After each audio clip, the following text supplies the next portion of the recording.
ბატონი მუხრანის გამოსვლა ყოველთვის არის ემოციური, იყო ყოველთვის ემოციური.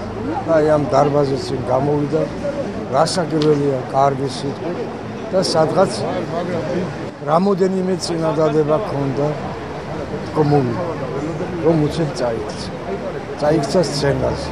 ეს იყო მუხრან მაჭავარიანი, უპირველესი პოეტი ქართველთა, რომელსაც დღევანდელი საქართველოს ბედიღბალი აწუხებდა, რომლის სისხლშიც სწორედ შოთას, ილიას, აკაკის, სულხან-საბას, გურამიშვილის სისხლის წვეთები ჩხებდა. რომელმაც უბწყინვალესი პატრიოტული პოეზიის ძეგლი დაუტოვა საქართველოს და უბწყინვალესი ლირიკა დაუტოვა.